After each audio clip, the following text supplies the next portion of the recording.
میرے معزز اور محترم سامعین کرام اور اساتذہ کرام اور علماء کرام، قرآن مجید اللہ رب العزت کی آخری آسمانی کتاب ہے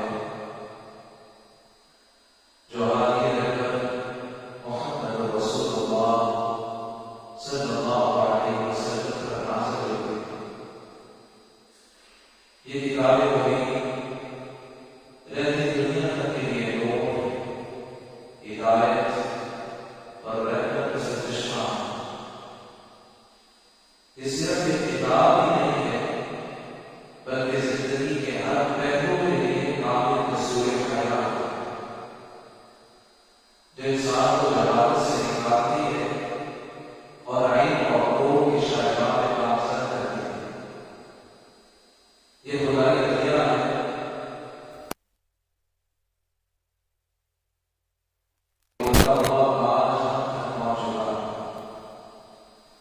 ابتدائی نزول سے لے کے آج تک قرآن مجید میں ایک ضرب یا زیر کے فرق نہیں آیا اور نہ آ سکتا ہے، کیونکہ اس میں باتوں کی درانے کی کوئی گنجائش نہیں۔ لا یأتی الباطل واختلافها۔ دوسری بات ہمیں یہ معلوم ہوتی ہے کہ قرآن کی کلمات کے کون سے ایسے کلمات ہیں جن میں ایک سے زیادہ قراءات ہیں۔ الحمدللہ رب العالمین، تمام قرآن اشیاء سے پڑھتے ہیں، کسی تاریخ کسی دوسرے انداز سے نہیں پڑھتے۔ الرحمن الرحیم ایک ہی انداز، مالک یوم الدین، یوم الدین میں ایک ہی انداز، صرف مالک میں دو پیار، مالک یوم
قرآن مجید کی تعدد قرآت ایک ایسا معجزہ ہے جو سابقہ کسی آسمانی کتاب اور صحیفے کو حاصل نہیں ہوا۔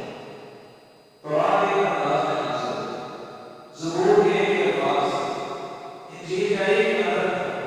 جتنے سارے انبیاء ہیں کسی کو بھی اللہ رب العزت نے معجزہ نہیں دیا کہ اعجاز قرآن مجید کے حصے میں آیا کہ اللہ رب العزت نے اس کے قدر کے اندر مختلف انداز رکھے، تم جس انداز سے بھی پڑھو گے آسمان تو صحیح قرآن مجید پڑھو گے۔ چوتھی بات، دین اسلام جو ہے وہ فطرت انسانی کے مطابق ہے، اور قرآن مجید کے سر یعقوب میں نازل ہونا انسان کے فطرتی تقاضوں کو پورا کرتا ہے۔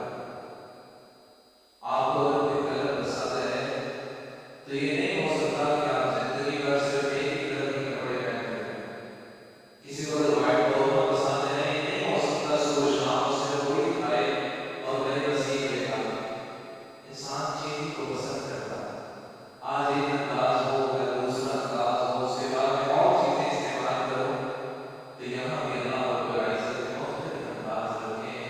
آج تم قرأت نافع پڑھ رہے ہو، کل ابن کثیر کو پڑھ لو، پھر وہ عامہ بصری ہے، یہ مختلف انداز ہیں جو فطرتی تقاضوں کو پورا کرتے ہیں۔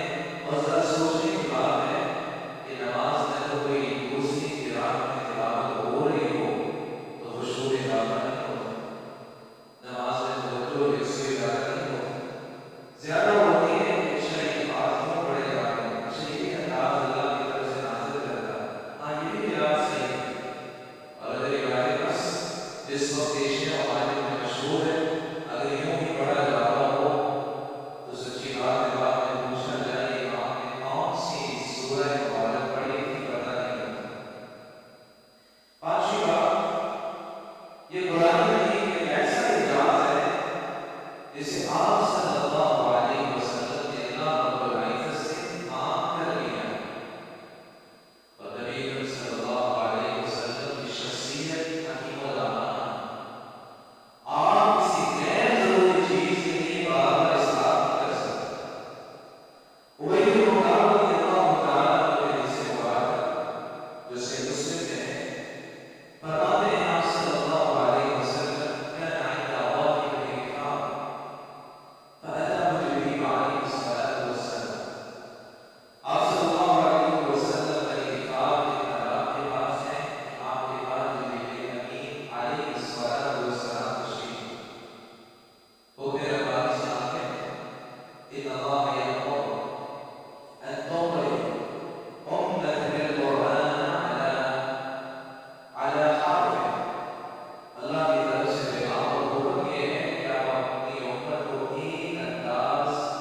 سیدنا ہشام بن حکیم بن حزام رضی اللہ تعالی عنہ يقرأ سورة الفرقان في حياة رسول الله صلى الله عليه وسلم.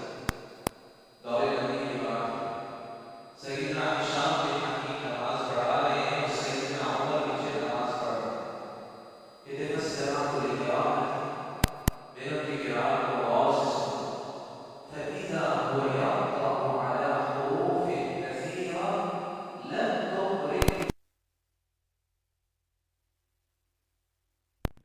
میں نے غور سے ان کی قرات کو سنا کہ وہ بہت سے ایسے حروف میں پڑھ رہے ہیں کہ اللہ کے رسول نے وہ انداز، وہ طریقہ، وہ قرات مجھے نہیں پڑھا. دل تو چاہا کہ نماز میں یہ روک لو انہیں کہ ایسا کیوں.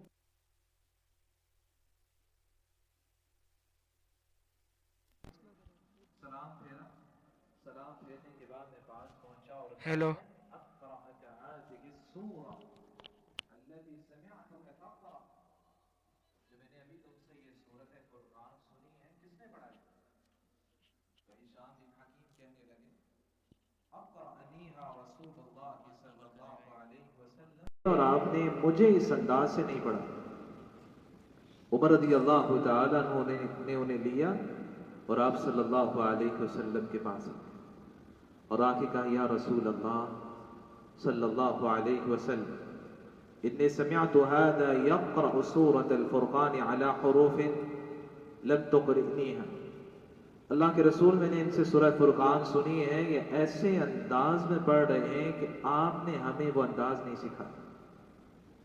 پھر آپ صلی اللہ علیہ وسلم نے کہا عمر ہشام کو چھوڑ دو، یا ہشام اقرأ، اور سیدنا ہشام سے کہا پڑھ کے سناؤ کیسے سورہ فرقان پڑھتے. سیدنا عمر رضی اللہ تعالیٰ عنہ کے الفاظ پہ غور کریے گا. وہ کہتے ہیں فَقَرَأَهَا الْقِرَاءَةَ الَّتِي سَمِعْتُ، انہوں نے اسی انداز سے قرآن مجید کی سورہ فرقان پڑھی جس طرح میں نے سنی تھی. اس میں کوئی تبدیلی نہیں کی، چینج نہیں کیا، اسی انداز سے پڑھا. حالانکہ وہ انداز اللہ کے رسول نے مجھے نہیں سکھلایا. جب انہوں نے پڑھا آپ صلی اللہ علیہ وسلم نے فرمایا ہاں کذا انزلت، عمر قرآن تو یوں ہی نازل ہوا. پھر کہا یا عمر اقرأ یا عمر، عمر تم پڑھ کے سناؤ کیسے پڑھتے. فقرأتها التي اقرأنيها، سیدنا عمر کہتے میں نے اس انداز سے پڑھا جو انداز اللہ کے رسول نے مجھے پڑھایا تھا. حالانکہ وہ انداز سیدنا ہشام بن حکیم کے انداز اور قرات سے مختلف تھا. جب میں نے اس انداز سے پڑھا تو آپ صلی اللہ علیہ وسلم نے فرمایا ہاں کذا انزلت، عمر قرآن یوں ہی نازل ہوا ہے. فَأَيُّمَا حَرْفٍ قَرَأُوا عَلَيْهِ فَقَدْ أَصَابُوا، جس انداز سے قرآن مجید پڑھو گے تم قرآن مجید کو درست ہی پڑھو. سیدنا ابی بن کعب رضی اللہ تعالیٰ عنہ کہتے ہیں، صحیح مسلم کی حدیث مبارکہ ہے، كنت في المسجد فدخل رجل يصلي، میں مسجد میں تھا، ایک شخص آیا اور نماز پڑھنے لگا، صحابہ کرام میں سے تھا. اس نے جو قرات کی وہ قرات، وہ انداز میری قرات سے مختلف تھا. ابھی میں اس بات کو سوچ رہا تھا کہ یہ کیا پڑھ رہا ہے. اتنے میں ایک اور شخص آیا، اس نے آ کے پہلے سے بھی مختلف انداز میں قرات کی. ایک شخص نے قرات کی، دوسرے نے اس سے مختلف کی، اور سیدنا ابی بن کعب رضی اللہ تعالیٰ عنہ کی جو قرات اور انداز ہے وہ دونوں سے مختلف. کہتے نماز مکمل ہوئی، ہم اللہ کے رسول صلی اللہ علیہ وسلم کے پاس آئے اور میں نے کہا اللہ کے رسول یہ مختلف انداز میں قرات کرتا ہے، تو آپ نے سب کی قرات کو سنا. فحسن النبی صلی اللہ علیہ وسلم، آپ نے سب کی قرات کو درست کہا، کسی کی قرات کا نہ انکار کیا اور نہ اس پہ کوئی بات کی. عزیزان گرامی، اگر سبع احرف مشتمل تمام احادیث نبویہ کا احاطہ کیا جائے تو ہمیں 3 باتیں معلوم ہوتی. سبع احرف والی حدیث ایسی مبارک حدیث ہے کہ جو 24 صحابہ کرام اسے روایت کرنے والے ہیں اور یہ تواتر لفظی رکھتی ہے. ان تمام احادیث کو اگر جمع کیا جائے تو ہمیں 3 باتیں معلوم ہوتی.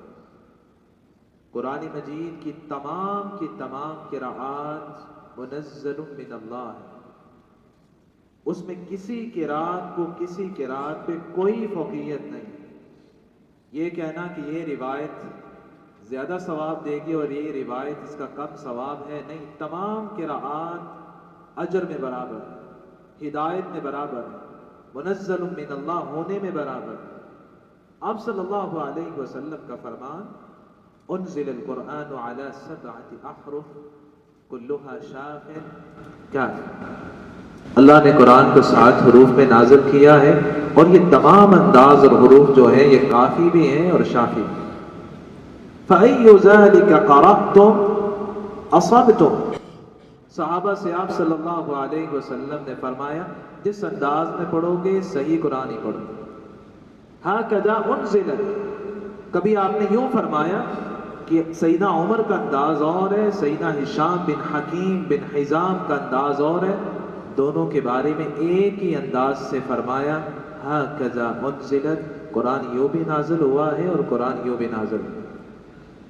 دوسری بات، تعدد قراءت میں قرآن مجید کا نزول امت کے لیے باعث رحمت اور آسانی ہے، اس کو اختلاف کا سبب نہیں بنانا چاہیے۔ نبی اکرم صلی اللہ علیہ وسلم نے جب اختلاف کو دیکھا تو فرمایا فَلَا تُمَارُ فِي الْقُرْآنِ فَإِنَّ الْمِرَاءَ فِيهِ كُفْرٌ، قرآن میں جھگڑا نہ کرنا، کیونکہ قرآن میں جو جھگڑا کرنا ہے یہ کفر ہے۔ اسی طرح آپ نے فرمایا انما هلك من كان قبلكم الاختلاف، صحابہ تم سے پہلے جو امتیں ہلاک ہوئی ان کا یہ سبب بھی تھا کہ وہ آپس میں اختلاف کیا کرتے تھے۔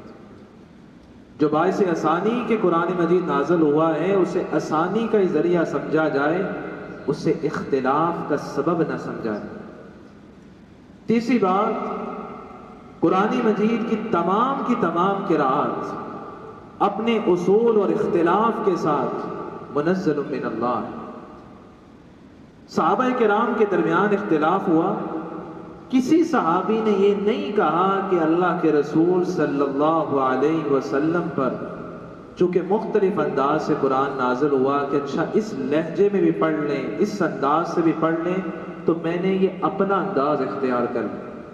کسی ایک صحابی نے بات نہیں کی، سب نے کیا کہا؟ اقرأنیہا رسول اللہ صلی اللہ علیہ وسلم، مجھے تو اللہ کے رسول نے یوں پڑھا۔ اختلاف پہنچا اللہ کے رسول کے پاس جو صاحب قرآن ہے، نبی اکرم صلی اللہ علیہ وسلم نے آگے سے یہ نہیں فرمایا چونکہ مختلف انداز سے قرآن نازل ہوا تو میں نے یہ لہجہ چونکہ قبیلہ قیس کے برابر تھا، یہ قبیلہ بنو عقیل والے پسند کرتے ہیں، یہ بنو قریش کا لہجہ ہے، میں نے کہا چلو اس انداز میں پڑھ لو۔ نہیں، ہَكَذَا أُنزِلَتْ، قرآن یوں ہی نازل ہوا۔ جس خالق کا کلام ہے وہ اللہ رب العزت نے اس کو یوں ہی نازل کیا ہے اور ہم اس کو مختلف انداز میں پڑھ سکتے ہیں۔ علم قرات کے تدوینی ادوار کو دیکھا جائے تو 4 ادوار کی صورت میں ہم علم قرات کو سمجھیں۔ سب سے پہلا دور ہے دور نبوی، دوسرا دور ہے دور صدیقی، تیسرا ہے دور عثمانی، اور پھر دور تابعین سے لے کے سید القراء امام ابن الجزری رحمت اللہ علیہ یہاں تک ہم پڑھیں۔ علم قرات دور نبوی میں نبی اکرم صلی اللہ علیہ وسلم غار حرا میں موجود ہیں، جبریل امین علیہ الصلاۃ والسلام پہلی وحی لے کے نازل ہوتے ہیں جو 5 آیات پر مشتمل تھی۔ سورہ علق کی پہلی 5 آیات نازل ہوتی، اس کے بعد ایک فترہ اور گیپ کے بعد آپ سورۃ المدثر کا نزول ہوتا۔ اللہ رب العزت ان صورتوں کو سب سے پہلے نازل کرتے ہیں جن میں امانیات، ایمان کا ذکر تھا، عقائد کا ذکر تھا، افکار کا ذکر تھا، اور خاص کر وہ شرک کی علائشیں جو معاشرے کے اندر سرایت کر چکی تھیں اس کے انکار کو اللہ رب العزت نے سب سے پہلے بیان کیا۔ نبی اکرم صلی اللہ علیہ وسلم پہ جب قرآن مجید نازل ہوتا آپ نے 2 انداز اپنائے۔ سب سے پہلا انداز، آپ ڈائریکٹ صحابہ کرام کو پڑھایا کرتے، جس طرح کہ عبداللہ بن مسعود رضی اللہ تعالیٰ عنہ کہتے ہیں واللہ لقد اخذت من في رسول الله صلی اللہ علیہ وسلم بضعا و70 سورة. صحیح بخاری کے حدیث مبارکہ ہے اللہ کی قسم میں نے آپ صلی اللہ علیہ وسلم سے بالمشافہ سامنے بیٹھ کے میں نے 73 سے زائد صورتیں مبارکہ اللہ کے رسول سے یاد کی. آپ صلی اللہ علیہ وسلم کا پہلا انداز آپ ڈائریکٹ صحابہ کرام کو پڑھایا. پھر دوسرا انداز جب آپ نے ایک ایسی جماعت پیدا کر لی جو اہل قرآن کہلانے لگے، پھر کوئی مسلمان ہونے آتا تو آپ ان صحابہ کرام کے سپرد کر دیتے کسی قرآن کی تعلیم. جس طرح کے براء ابن عازب رضی اللہ تعالیٰ کو بیان کرتے نبی اکرم صلی اللہ علیہ وسلم کے صحابہ میں سیدنا مصعب بن عمیر اور عبداللہ بن ام مکتوم رضی اللہ تعالی عنہما، یہ دونوں صحابہ ہمارے پاس مدینہ آئے اور آ کے ہمیں قرآن مجید پڑھایا کرتے تھے. اسی طرح جب صحابہ کرام ایک دوسرے کو پڑھانے لگے اور تعلیم قرآن دینے لگے تو اس سے ایک ایسی جماعت وجود میں آ گئی جو قراء کے نام سے مشہور ہو گئی. امام واقدی رحمۃ اللہ علیہ فرماتے ہیں وَكَانَ مِنَ الْأَنصَارِ 70 رَجُلًا شَبَبًا يُسَمُّونَ الْقُرَّاءَ كَانُوا إِذَا أَمْسَوْا أَتَوْا نَاحِيَةً مِنَ الْمَدِينَةِ فَتَذَاكَرُوا وَصَلُّوا. انصاری صحابہ میں 70 نوجوان ایسے تھے جنہیں قراء کے نام سے پکارا جاتا تھا. رات کا وقت ہوتا وہ مدینہ کے کسی رخ جمع ہو جاتے اور وہاں آپس میں قرآن مجید کا مذاکرہ بھی کیا کرتے اور نماز کا بھی اہتمام کیا کرتے. اسی طرح آپ صلی اللہ علیہ وسلم نے صحابہ میں شوق پیدا کرنے کے لیے فرمایا استقرأوا القرآن من 4. صحابہ 4 قرائے صحابہ سے قرآن مجید پڑھو. آپ نے شوق اور رغبت دینے کے لیے فرمایا. کون سے 4 صحابہ ہیں؟ من عبداللہ بن مسعود وسالم مولا ابی حذیفہ وابی بن کعب ومعاذ بن جبل. کہا ان 4 صحابہ کرام سے تم قرآن مجید کو پڑھا کرو. آپ نے مزید شوق اور رغبت دینے کے لیے فرمایا اقرأہم ابی بن کعب. صحابہ میں سب سے بڑے قاری جو ہیں وہ ابی بن کعب رضی اللہ تعالی عنہ. ایسے کمال کے صحابی کہ آپ صلی اللہ علیہ وسلم نے انہیں بلایا اور کہا ابی مجھے اللہ رب العزت نے کہا ہے کہ میں تم سے سورہ بینہ کی تلاوت سنوں. تو ابی بن کعب کہنے لگے اللہ سمانی، اللہ کے رسول اللہ نے میرا نام لیا ہے ابی؟ تو آپ صلی اللہ علیہ وسلم نے فرمایا ہاں ابی اللہ نے نام لیا ہے. تو خوشی کے عالم میں ابی بن کعب رونے لگے کہ خالق کائنات نے میرا نام لیا. اسی طرح آپ صلی اللہ علیہ وسلم نے صحابہ کرام نے جب شوق اور رغبت کو پیدا کیا پھر صحابہ کرام نے قرآن مجید کو حفظ بھی کی. امام ذہبی رحمۃ اللہ علیہ نے معرفت القراء میں ان 7 خوش نصیب صحابہ کرام کے نام لکھے ہیں جنہوں نے دور نبوی میں مکمل قرآن مجید کو حفظ کر لیا. ویسے تو اکثر صحابہ کرام تھے جو قرآن مجید کی بہت سی صورتوں کے حافظ تھے. کئیوں نے اپنے نسخے اور مصائف تیار کیے ہوئے تھے، لیکن وہ صحابہ جنہوں نے اپنے سینے میں مکمل قرآن کو حفظ کیا اور دور نبی میں کیا، ان کے نام امام ذہبی رحمۃ اللہ علیہ نے ذکر کیے. وہ سیدنا ابی بن کعب ہیں، عبداللہ بن مسعود ہیں، ابو درداء عویمر بن مالک خزرجی ہیں، اسی طرح عثمان بن عفان ہیں، علی بن ابی طالب ہیں، ابو موسیٰ اشعری ہیں اور زید بن ثابت رضی اللہ تعالی عنہم. یہ وہ 7 صحابہ کرام ہیں جنہوں نے دور نبوی میں قرآن مجید کو مکمل حفظ کیا. اور آپ صلی اللہ علیہ وسلم کی حیات طیبہ کے بعد پھر صحابہ کرام نے اتنے زیادہ صحابہ نے قرآن مجید کو حفظ کیا کہ ان کو شمار کرنا ممکن ہے. آپ صلی اللہ علیہ وسلم نے جہاں حفظ قرآن پہ توجہ دی وہاں اپنے کتابت قرآن پہ بھی توجہ دی. اور آج مستشرق کہتا نظر آتا ہے کہ پہلے تو قرآن مجید جو ہے وہ سینوں میں یاد کیا جاتا تھا، ہو سکتا ہے کسی نے غلط یاد کر لیا ہو اور یوں ہی امت کے پاس آ گیا ہو، اس کو یہ نہیں پتا کہ آپ صلی اللہ علیہ وسلم دنیا سے گئے تو مکمل قرآن لکھوا کے گئے۔ اور یہی آج کے مسلمان کی فکر اور عقیدہ اور رائے ہونی چاہیے۔ آپ صلی اللہ علیہ وسلم نے مکمل قرآن لکھوایا ہے، مختلف کاتبین وحی کو لکھوایا، ہاں متفرق طور پہ تھا، ایک جگہ جمع نہیں تھا۔ ایک اگر حصہ سیدنا زید بن ثابت نے لکھا ہے تو کوئی حصہ معاویہ بن ابی سفیان رضی اللہ تعالیٰ عنہ نے لکھا، کوئی خالد بن ولید نے لکھا، کوئی ابو موسیٰ اشعری نے لکھا۔ 24 صحابہ کرام میں جو کاتبین وحی ہیں، آپ صلی اللہ علیہ وسلم جہاں ہوتے، میدان جہاد میں ہوتے، ازواج مطہرات حجرات میں ہوتے، آپ جہاں موجود ہوتے، کوئی کاتب وحی قریب ہوتا، اس کو بلاتے اور قرآن مجید لکھوایا کرتے۔ جامع الترمذی میں المعجم الاوسط میں زید بن ثابت رضی اللہ تعالیٰ کو بیان کرتے ہیں، کنت اکتب الوحی لرسول اللہ صلی اللہ علیہ وسلم، میں اللہ کے رسول کے لیے قرآن مجید لکھا کرتا تھا، جو اللہ کی طرف سے آیات کا نازل ہوتا میں اس کو اوراق کے اندر لکھ لیا کرتا تھا۔ پھر فرماتے ہیں فَإِذَا فَرَغْتُ، جب میں لکھ کے فارغ ہوتا تو آپ صلی اللہ علیہ وسلم یہیں پہ بس نہیں کرتے، آپ فرماتے اقرأ، زید پڑھ کے سناؤ کیا لکھا ہے۔ میں جو لکھا ہے اس کو پڑھتا، فَإِن كَانَ فِيهِ سَقْطٌ أَقَامَ، اگر اس میں کوئی کمی رہ جاتی تو آپ اس کی اصلاح کر دیا کرتے۔ پھر میں جو لکھا ہے اس کو لے کے لوگوں کے پاس آ جاتا کہ آج اللہ رب العزت نے ان آیات کا نزول فرمایا۔ آپ صلی اللہ علیہ وسلم نے کتابت قرآن کا بھی اہتمام کروایا۔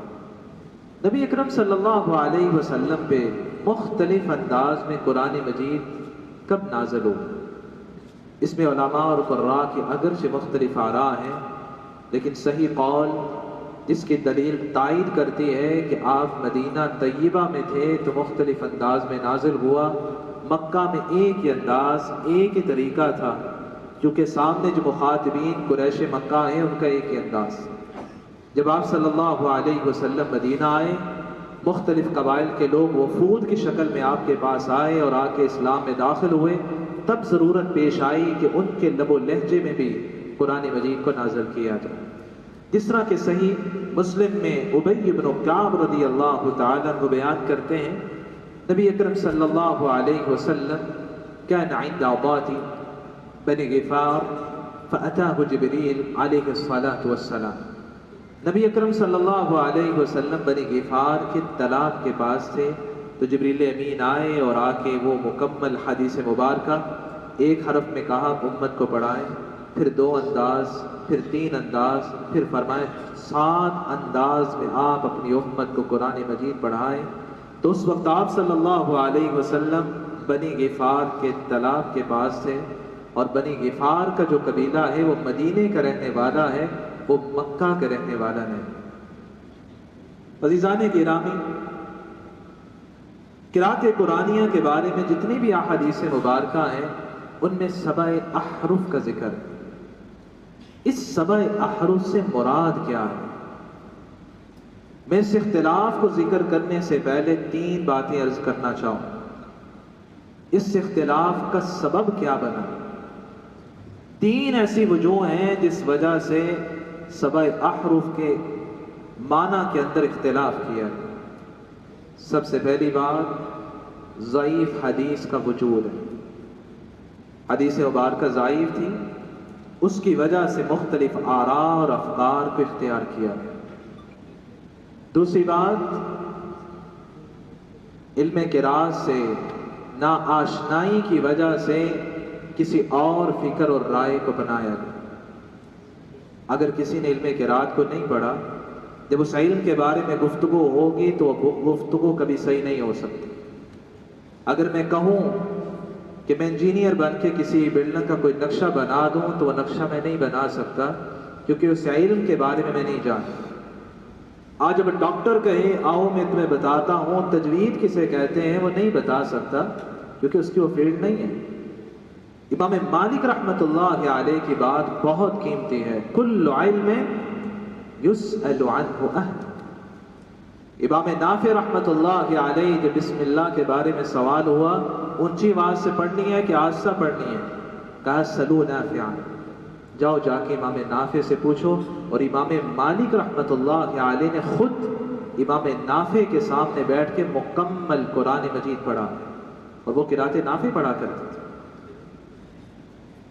کل علم یسأل عنہ اہل، ہر علم کے متخصصین موجود ہوتے ہیں، شہ سوار ہوتے ہیں، انہی سے اگر سوال کیا جائے تو اختلاف ختم ہو جاتا ہے۔ تیسری بات، کبھی جز سے کل مراد لے لیا گیا، کہا گیا کہ ایک سبع احرف سے مراد یہ ہے، وہ اس سے مراد ٹھیک ہے لیکن وہ جز تھا، وہ کل نہیں تھا۔ انہی تین باتوں کے ساتھ اگر سبع احرف کے معنی کو دیکھا جائے تو دو طرح کے اختلاف ہیں۔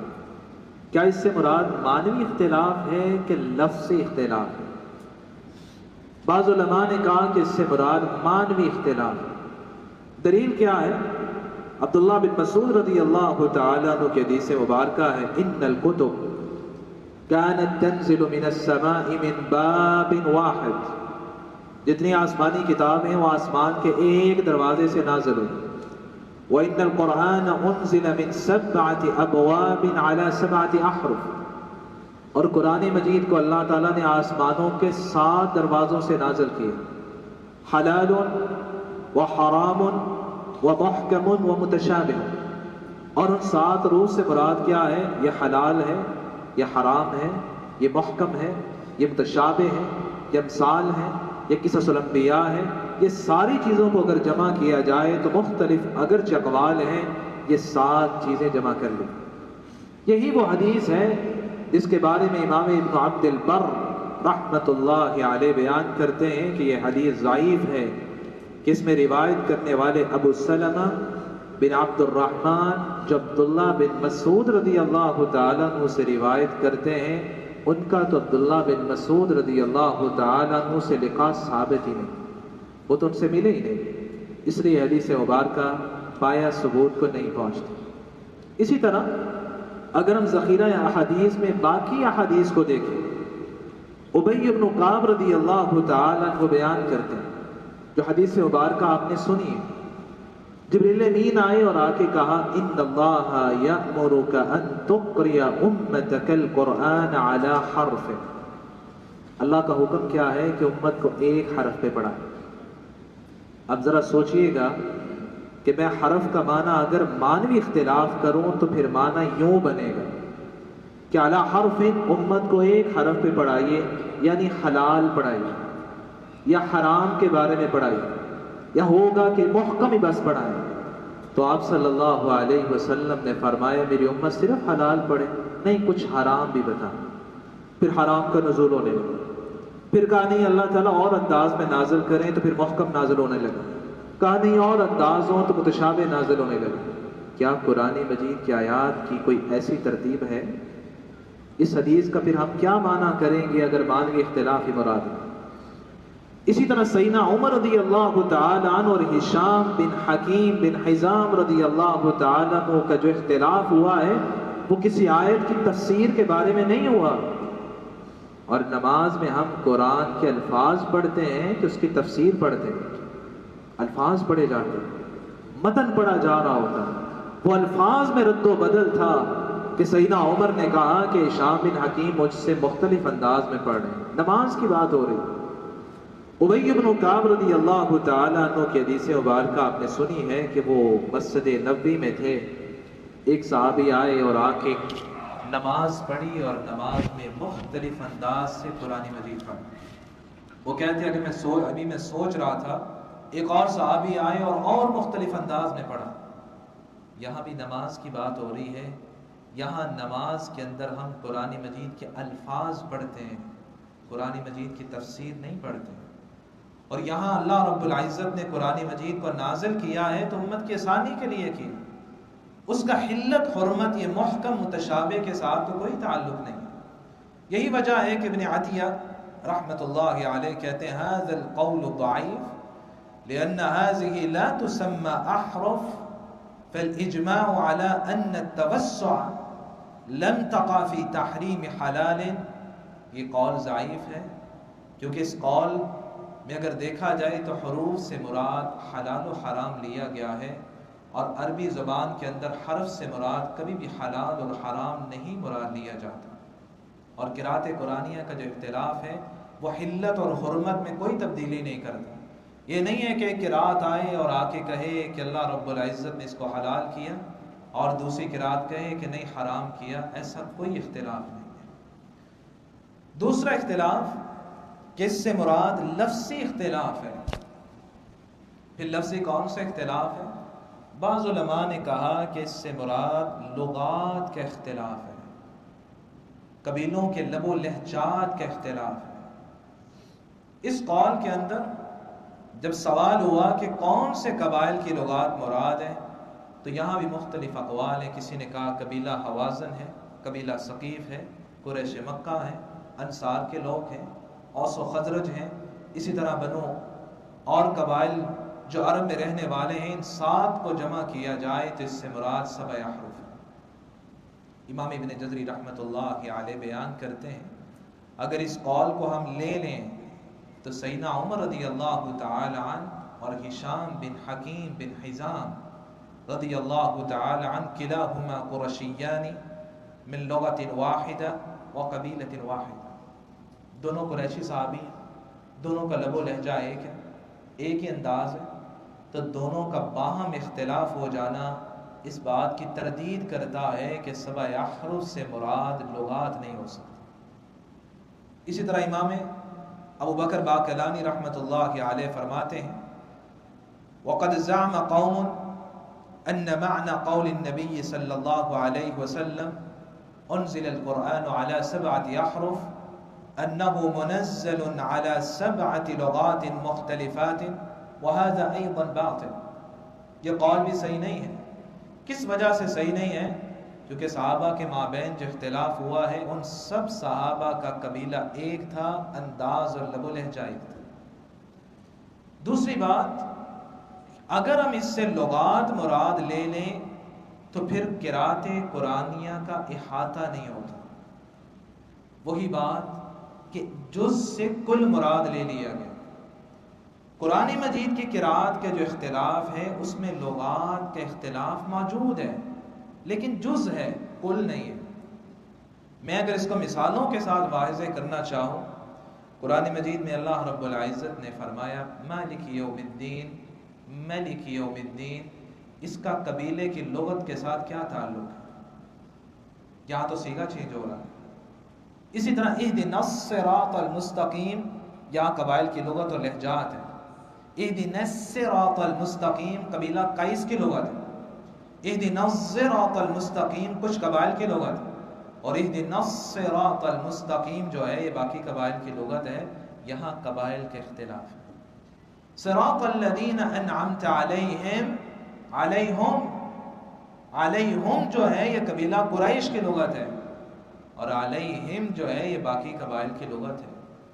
انہوں نے کہا کہ یہاں اختلاف کو اگر دیکھا جائے کہ ہم ضمیر ہوتی ہے، ہم ضمیر نہیں ہوتی، تو ہم کو باقی رکھا جائے گا.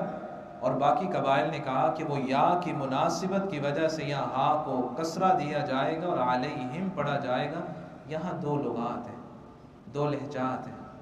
اس سے آگے ہم اگر چلیں وَلَهُمْ عَذَابٌ أَلِيمٌ بِمَا كَانُوا يَكْذِبُونَ بِمَا كَانُوا يُكَذِّبُونَ. ان دونوں قراءات کا لغات کے ساتھ تو کوئی تعلق نہیں ہے. یہاں تو باب ہی چینج ہو رہا. فَتَلَقَّى آدَمُ مِن رَبِّهِ كَلِمَاتٍ فَتَلَقَّى آدَمَ مِن رَبِّهِ كَلِمَاتٌ. یہاں تو فاعل اور مفعول چینج ہو رہا ہے، اس کا لغات سے تو کوئی تعلق نہیں. تو لغات یہ قرأت قرآنیہ میں موجود ہیں، اس میں کوئی شک کی بات نہیں ہے، لیکن یہاں جز مراد لے لیا گیا ہے. یہاں جز کو کل مراد لے لیا گیا ہے. اس کو اگر جز ہی سمجھا جائے تو معنی ٹھیک ہو جاتا ہے. قرأت قرآنیہ یہ 7 احرف سے پھر مراد کیا ہے؟ اس رائے کو امام مالک رحمۃ اللہ علیہ نے بھی ذکر کیا، علامہ ابن قتیبہ، ابو الفضل رازی، امام باقلانی اور امام ابن الجزری رحمۃ اللہ علیہ نے اختیار کیا۔ وہ رائے کیا ہے کہ 7 احرف سے مراد اختلاف قرات ہے، اختلاف قرات کی نوعیتیں ہیں، اور یہ رائے تبھی ٹھیک ہو سکتی ہے جب دلیل سے مزین ہو جائے، اور یہی وہ رائے ہے جس کی تائید حدیث مبارکہ کرتی ہے۔ سیدنا عمر رضی اللہ تعالی عنہ اور ہشام بن حکیم بن حزام رضی اللہ تعالی عنہما کا جو اختلاف ہوا، اس حدیث مبارکہ کے الفاظ کو اگر غور کیا جائے تو اشکال ختم ہو جاتا ہے۔ سیدنا عمر رضی اللہ تعالی عنہ کہتے ہیں فاستمعت لقراءته فاذا هو يقرأ على حروف كثيرة، میں نے غور سے ہشام بن حکیم بن حزام کی تلاوت کو سنا تو وہ بہت سے حروف کے ساتھ پڑھ رہے تھے کہ وہ حروف اللہ کے رسول نے مجھے نہیں پڑھائے تھے۔ یہاں انہوں نے حروف بولا ہے۔ بات آگے چلتی ہے، آپ صلی اللہ علیہ وسلم کے پاس آئے سیدنا عمر اور کہا یا رسول اللہ انی سمعت هذا يقرأ سورة الفرقان على حروف لم تقرئنیها، اللہ کے رسول یہ بہت سے ایسے حروف میں پڑھ رہے ہیں کہ وہ حروف آپ نے مجھے نہیں پڑھائے۔ تو یہاں بھی سیدنا عمر نے دوسری مرتبہ بھی حروف کا لفظ بولا۔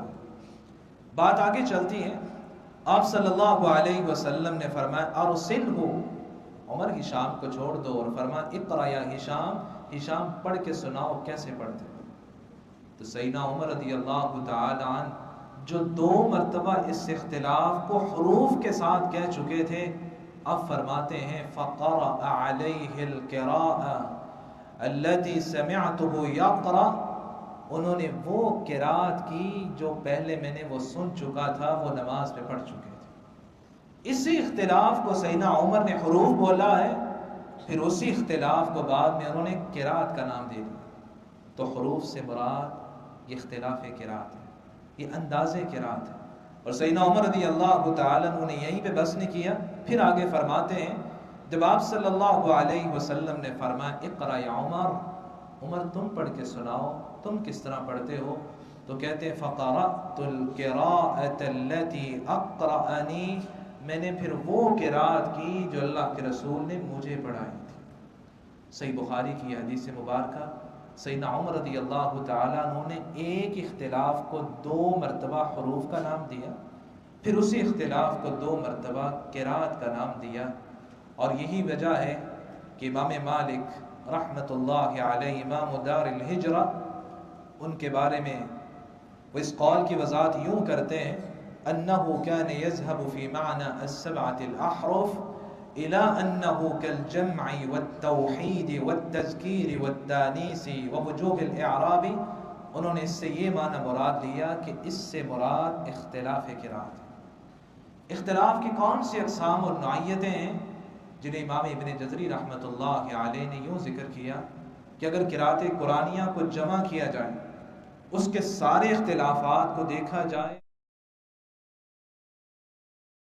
عام سے باہر نہیں جاتا۔ کون سی 7 اقسام ہیں؟ نمبر 1 اسماء کا اختلاف ہے۔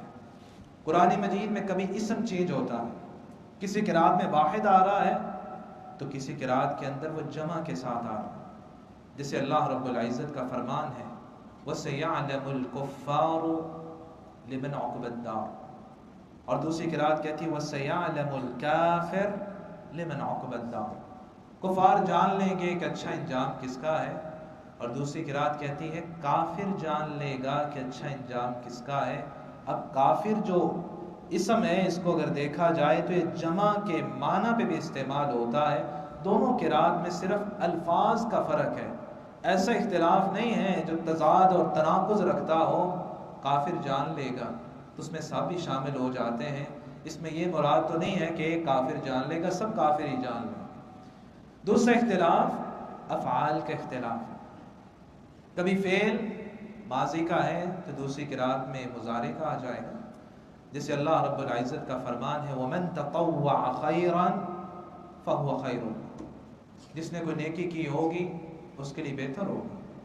اور دوسری قرات پھر مضارع کا صیغہ آئے گا وَمَن يَطَّوَّعْ خَيْرًا فَهُوَ خَيْرٌ لَهُ. جو کوئی نیکی کرے گا اس کے لیے اللہ رب العزت کے ہاں خیر اور بھلائی ہوگی. تو یہ دو قراءات نے معنی کو یوں جمع کیا، کسی نے کوئی نیکی کر لی ہے یا آئندہ زندگی میں کرے گا، اللہ رب العزت کے ہاں اس کے لیے مقام ہی ہوگا. تیسرا اختلاف وجوہ اعراب کے اختلاف، کہ وہاں کسی قرات میں اگر فتح ہے تو دوسری قرات میں ضمہ آ گیا، کسی قرات میں اگر کسرہ ہے تو کسی اور قرات میں فتح آ گیا. اللہ رب العزت کا فرمان ہے وَلِبَاسُ التَّقْوَى ذَلِكَ خَيْرٌ. تقوی کا لباس یہ زیادہ بہتر ہے. تو دوسری قرات کہتی ہے وَلِبَاسَ التَّقْوَى ذَلِكَ خَيْرٌ، کیونکہ اس وقت اس کا عطف ہو رہا ہے یا بنی آدم قد انزلنا علیکم لباسا، لباسا پہ عطف کی وجہ سے وَلِبَاسَ التَّقْوَى، اور وَلِبَاسُ التَّقْوَى کی صورت میں واو مستانفہ ہوگی، پھر یہ واو عاطفہ نہیں ہوگی. چوتھا اختلاف کمی اور زیادتی کا اختلاف. ایک قرات کے اندر ایک کلمہ یا حرف موجود ہے جبکہ دوسری قرات میں وہ موجود نہیں ہے. اللہ رب العزت کا فرمان ہے وَسَارِعُوا إِلَى مَغْفِرَةٍ مِّن رَبِّكُمْ، اور دوڑ لگاؤ اپنے رب کی بخشش کی طرف. دوسری قرات کہتی ہے سارعوا إِلَى مَغْفِرَةٍ مِّن رَبِّكُمْ، اپنے رب کی بخشش کی طرف دوڑ لگاؤ. وہاں واو کا ذکر نہیں ہے. اب یہاں واو ہو یا نہ ہو یہ صرف لفظی اختلاف ہے، اس کا حلت اور حرمت کے ساتھ کوئی تعلق نہیں. اسی طرح اللہ رب العزت کا فرمان ہے وَقَالُوا اتَّخَذَ اللَّهُ وَلَدًا سُبْحَانَهُ، اور انہوں نے کہا، مراد یہود و نصارہ ہیں، کہ انہوں نے کہا کہ اللہ کی اولاد ہے، اللہ تو اس سے پاک ہے. دوسری قرات ہشام کے اندر ہے قَالُوا اتَّخَذَ اللَّهُ وَلَدًا سُبْحَانَهُ، یہاں واو کے بغیر، اور واو کے ساتھ ہو یا واو کے بغیر ہو، یہ اللہ رب العزت نے قرآن مجید میں دونوں انداز اپنائے. سورہ رحمان کو دیکھیے الرحمن علم القرآن خلق الانسان علمہ البیان. ان چاروں آیتوں کے اندر دیکھا جائے تو واو عاطفہ موجود نہیں، ہونا تو یوں چاہیے تھا الرحمن وعلم القرآن وخلق الانسان، چیزوں کو جمع کیا جا رہا ہے، اللہ نے واو عاطفہ کا ذکر نہیں کیا. اسی طرح اللہ رب العزت نے ایک ہی آیت کے اندر کبھی واو عاطفہ کا ذکر کیا ہے اور کبھی ذکر نہیں کیا. عربوں کے ہاں دونوں طریقے. اللہ رب العزت کا فرمان ہے سَيَقُولُونَ ثَلَاثَةٌ رَابِعُهُمْ كَلْبُهُمْ وَيَقُولُونَ خَمْسَةٌ سَادِسُهُمْ كَلْبُهُمْ وَيَقُولُونَ رَجْمًا بِالْغَيْبِ وَيَقُولُونَ سَبْعَةٌ وَثَامِنُهُمْ. یہاں اللہ رب العزت نے واو عاطفہ کا ذکر کیا ہے اور پہلے دونوں جگہوں پہ اللہ نے واو عاطفہ کا ذکر نہیں کیا. تو یہاں بھی اسی سے قرات ہیں وَسَارِعُوا إِلَى مَغْفِرَةٍ سَارِعُوا إِلَى مَغْفِرَةٍ. قرات کے اختلاف کو اگر دیکھا جائے، پانچواں اختلاف تقدیم و تاخیر کا اختلاف. ایک قرات کے اندر ایک کلمہ پہلے ہے، دوسری قرات میں وہ کلمہ بعد میں ہے. اللہ رب العزت کا فرمان وَقَاتَلُوا وَقُتِلُوا لَأُكَفِّرَنَّ عَنْهُمْ سَيِّئَاتِهِمْ. قاتلوا اللہ کی راہ میں جہاد کرنے والے، قتلوا شہید ہونے والے، اللہ ان کی کمی کوتاہیوں کو معاف کرنے والے ہیں. قرات حمزہ کسائی خلف العاشر میں دیکھا جائے تو معنی ہے، اس قرات میں یوں ہے وَقُتِلُوا وَقَاتَلُوا لَأُكَفِّرَنَّ عَنْهُمْ سَيِّئَاتِهِمْ. یہاں شہید کا پہلے ذکر کر دیا ہے اور مجاہد کا بعد میں ذکر کیا ہے. تو یہاں دیکھا جائے صرف لفظی اختلاف ہے، اس کا تضاد کے ساتھ کوئی تعلق نہیں. چھٹا اختلاف، ایک قرات کے اندر ایک کلمہ یا حرف ہے، دوسری قرات کے اندر کوئی اور حرف آ گیا ہے، بدلیت کا اختلاف ہے. اللہ رب العزت کا فرمان ہے وَلَا يَخَافَ عُقْبَاهَا. تو قرات نافع، قرات شامی اور قرات ابی جعفر میں ہے فَلَا يَخَافَ عُقْبَاهَا. واو کی جگہ فا ہے، یہاں واو ہو یا فا ہو معنی میں کوئی ایسا اختلاف نہیں آتا. اسی طرح اللہ کا فرمان ہے وَتَوَكَّلْ عَلَى الْعَزِيزِ الرَّحِيمِ. دوسری قرات فَتَوَكَّلْ عَلَى الْعَزِيزِ الرَّحِيمِ. دونوں معنی صحیح ہے، یہ صرف لفظی اختلاف. ساتواں اختلاف لہجات کے اختلاف ہوتا ہے۔ لہجات کے اختلاف کیا ہے؟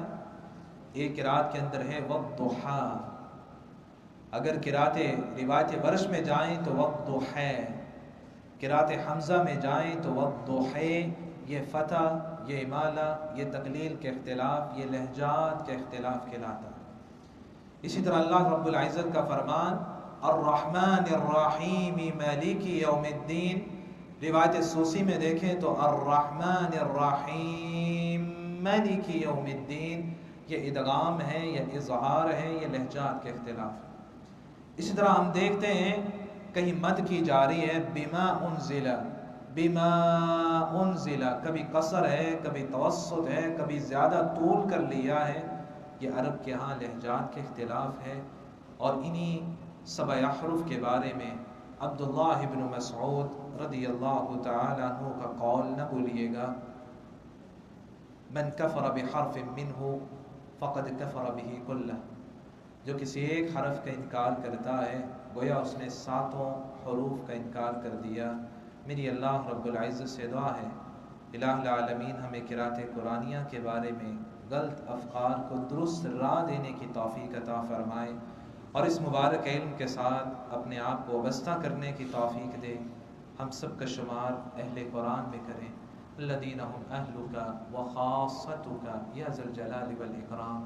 قیامت کا دن ہو یہی قرآن ہمارے لیے سفارشی بنے، اور اسی قرآن کو پڑھتے ہوئے ہم جنت میں داخل ہوں، اس سے بڑی کوئی خوش نصیبی نہیں ہے۔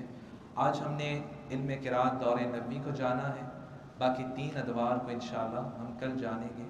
وآخر دعوانا ان العلم قال الله قال رسوله قال الصحابة هم أولو العرفان، ما الدين نصبك للخلاف سفاهة بين الرسول وبين قول فلان.